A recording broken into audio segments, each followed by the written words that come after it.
নবী পাকের মসজিদের একজন মুয়াজ্জিন ছিল, যার নাম ছিল হযরতে বিলাল।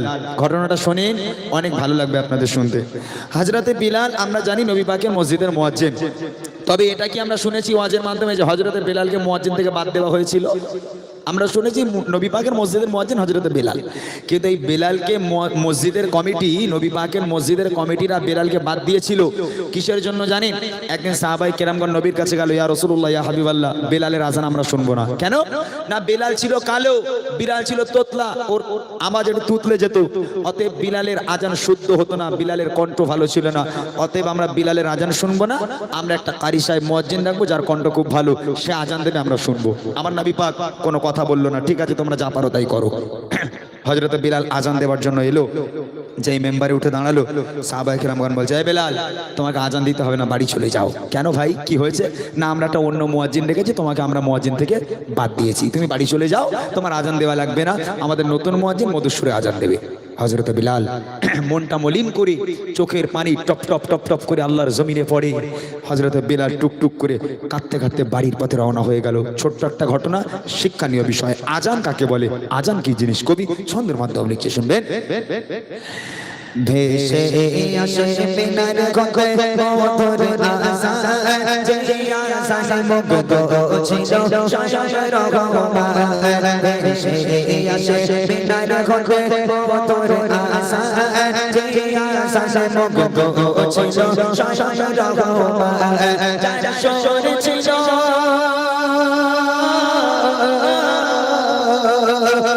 সুর ছিল ভালোবাসার টানা, যার সুর ছিল মায়া ভালোবাসার টানা, যে আযান না কিলে পাখি গাইতো না গান, যে আযান না কিলে পাখি গাইতো না গান। ভেসে আসে বিনার গঙ্গে মধুর আযান, যে আযানে মুগ্ধ ছিল শশার রহমান। দাঁড়িয়ে যাও, আযান দেওয়া, আযান তোমাকে দিতে হবে না, বাড়ি চলে যাও, তোমাকে মুয়াজ্জিন আর রাখবো না, আমরা নতুন মুয়াজ্জিন ঠিক করেছি। আমাদের মসজিদে এরকম ঝামেলা হয়, আমাদের মসজিদে কমিটি আছে, এই ওই ইমাম ভালো না, ও মুয়াজ্জিন ভালো না, বাদ দে, একটা ভালো পানা ইমাম নিয়ে আয়, একটা ভালো পানা মুয়াজ্জিন নিয়ে আয়। তো নবীর মসজিদেও সেম কন্ডিশন ছিল, আমরা বিলালে আযানকে শুনবো না। তারপর দেখেন কি হয়, একদিন সাহাবারা মিলে নবীকে বলে, কণ্ঠ তার লাগে না ভালো, আছে ভরা ভোলে। একদিন সাহাবারা মিলে নবীকে বলে, কণ্ঠ তার লাগে না ভালো, আছে ভরা ভোলে। হবে না দিতে আযান তার আর কোনো দিকে, রাখবো মোরা মধুর সুরে আর গানো আছে। কথা শুনে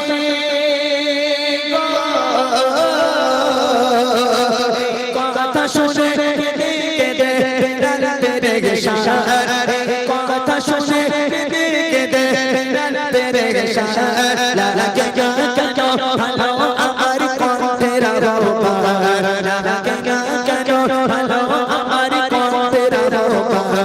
ভেসে আসে বিনার গঙ্গে মধুর আযান, যে আযানে মুগ্ধ ছিল শশার রহমান। ফজরের ওয়াক্ত হয়ে গেল, ফজরের সময় নতুন মুয়াজ্জিন আযান দিতে এলো। ভালো করে শুনবেন, নতুন মুয়াজ্জিন মনে মনে করছে, যে মসজিদের ইমাম আমার নবী, সেই মসজিদের মুয়াজ্জিন হলাম আমি, কত সৌভাগ্যের ব্যাপার বলেন তো।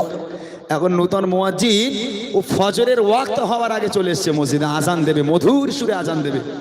এখন ফজরের ওয়াক্ত হয়ে গেল, মেম্বারে গিয়ে দাঁড়ালো, অনেকক্ষণ সময় নিয়ে দেখলো ওয়াক্ত হয়ে গেছে, ফজরের সময় হয়ে গেছে। ও কি করলো, আযান হাঁকলো, আসসালাতু খায়রুম মিনান নাওম।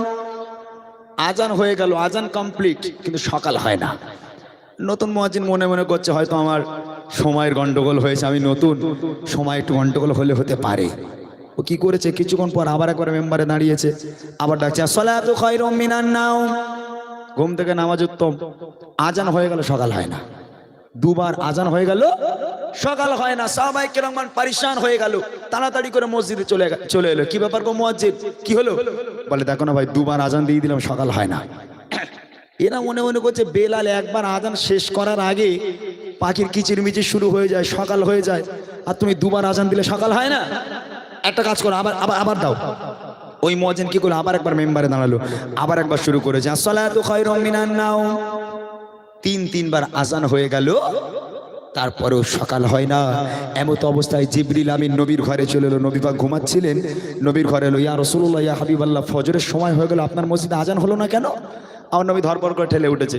পাশে স্ত্রী শুয়েছিলেন, জিজ্ঞেস করছে কি ব্যাপার গো বিবি, আজান হয়নি? বলে আজান হয়নি মানে আপনার নতুন মুয়াজ্জিন ভুল করে একবার না দুবার না তিনবার আজান দিয়েছে। জিবরিল আমিন বলছে, ইয়া রাসূলুল্লাহ, ইয়া হাবিবাল্লাহ, হযরতে বেলাল একবার আজান দিলে আল্লাহ পাক আরশ মোয়াল্লায় বসে বসে বেলালের আজান শোনে, আর আপনার নতুন মুয়াজ্জিন আজান দিয়েছে তিনবার, ও আওয়াজ প্রথম আসমান পর্যন্ত পৌঁছায়নি, আরশে আজিম পর্যন্ত যায়নি। আমার নবী পাক বলল ব্যাপারটা ক্রিটিক্যাল একটা ব্যাপার। তাড়াতাড়ি করে আমার নবী রেডি হয়ে চলে গেল মসজিদুন নবী শরীফে ব্যাপারটাকে জানার জন্য। তারপর দেখেন কি হয়,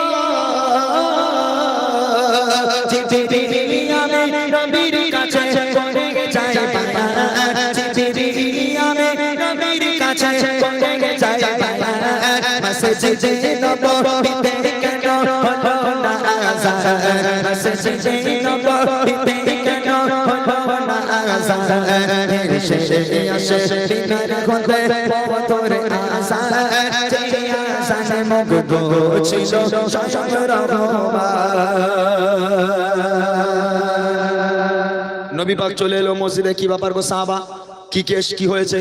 বলে ইয়া রাসূলুল্লাহ, তিনবার আজান হয়ে গেল, সকাল হয় না। আমার নবী পাক সাহাবাদের সঙ্গে কথা বলছে, ওই অবস্থায় জিবরিল আমিন আবার ওহী নিয়ে এলো। আল্লাহ রাসূলের সঙ্গে কথা বলতে এলো, ইয়া রাসূলুল্লাহ, ইয়া হাবিবাল্লাহ, আল্লাহ পাক আল্লাহ তাআলা বলে পাঠিয়েছে হযরতে বেলাল যতক্ষণ পর্যন্ত মেম্বারে আজান না দেবে ততক্ষণ পর্যন্ত সকালের আলো কেউ দেখতে পাবে না। আপনার নূতন মুয়াজ্জিন একবার নয়, দুবার নয়, তিনবার নয়, যদি এইভাবে কাল কিয়ামত পর্যন্ত আজান হেঁকে যায়, সকালের আলো পৃথিবীর মানুষ আর দেখতে পাবে না যতক্ষণ পর্যন্ত হযরতে বেলাল মেম্বারে না দাঁড়াবে। আমার নবী পাক আর লেট করলো না, বলে তাড়াতাড়ি যাও, বিলালকে নিয়ে এসো। সাহাবায়ে কেরামগণ বিলালের বাড়িতে চলে গেল। গিয়ে দেখছে হযরতে বেলাল নামাজের পাটি ফেলে আল্লাহর কাছে অঝর নয়নি কাঁদে, আল্লাহ আল্লাহ, আমি তো ইচ্ছে করে কালো হয়নি, তুমি আমাকে কালো করেছো। আল্লাহ, আমার কণ্ঠ দেওয়ার মালিক তুমি, তুমি তো আমাকে কণ্ঠ দিয়েছো। আল্লাহ আল্লাহ, তাহলে কেন আমার সাহাবা ভাইরা আমাকে বাদ দিল? আল্লাহ, যে মসজিদের ইমাম আমার নবী, সেই মসজিদের মুয়াজ্জিন আমাকে কবুল করো। এমত অবস্থা সাহাবায়ে কেরামগণ বলল, এ বেলাল, নবী পাক তোমাকে ডেকেছে, চলো। হযরতে বেলাল চোখের পানিটা মুছে দৌড়ে দৌড়ে দৌড়ে দৌড়ে মসজিদের নবী শরীফে চলে গেল। একদম আমার নবীর সামনে দাঁড়িয়ে আছে, হযরতে বেলাল ঢুকে গেল। আমার নবী পাক একটু মুচকি হাসলো। আমার নবীর এই হাসি দেখে হযরতে বেলাল সব দুঃখের কথা ভুলে গেল। আমার নবী পাক আদেশ করলো, বেলাল মেম্বারে এসো, এই জায়গা তোমার, এই জায়গা কেউ নিতে পারবে না, চলে এসো। হযরতে বেলাল খুশি মনে আস্তে আস্তে মেম্বারের দিকে গেল। আল্লাহ রাসূল বলছে, বেলাল আজান শুরু করো। হযরতে বেলাল শুরু করেছে, আসসালাতু খায়রুম মিনান নাওম। ঘুম থেকে নামাজের দম। হযরতে বেলাল একবার শুরু করেছে, আল্লাহ রাসূল দাঁড়িয়ে আছে, হযরতে বেলাল আজান দিচ্ছে। আল্লাহ পাকের কি কুদরত। আবার একবার বলে,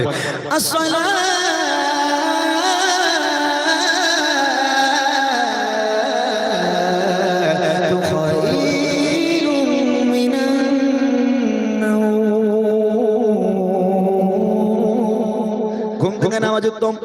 হযরতে বেলাল আসসালাতু খায়রুম মিনান নাওম আজান শেষ না করতে করতে আল্লাহ পাক আল্লাহ তাআলা অন্ধকারকে সরিয়ে দিয়ে সারা দুনিয়াটা একেবারে আলোয় আলোকিত করে দিলেন। আরেকবার জোরে বলুন না সুবহানাল্লাহ। তাহলে আজান কি জিনিস? আজান শুনলে কত মানুষ আছে যারা পালায়।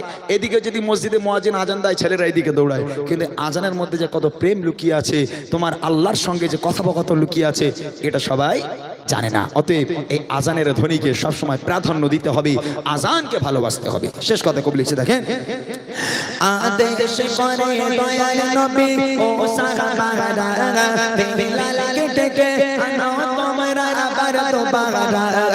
যখনই বেলাল পুনরায় মেম্বারে দাঁড়ায়, আধার ঢেলে সূর্য তখন মুচকি হাসে দেয়। তাই বলি হিজরা সময় আজানের এমন শান যে আসান তোমায় আনবে প্রভুর প্রতি প্রেমের ডাক যে আসান তোমায় আনবে প্রভুর প্রতি প্রেমের ডাক ভেসে আসে কিনারে হতে পথর আশা যে আসান রহমান জিয়া সানে মুগ্ধ ছিল স্বয়ং রহমান জিয়া সানে মুগ্ধ ছিল স্বয়ং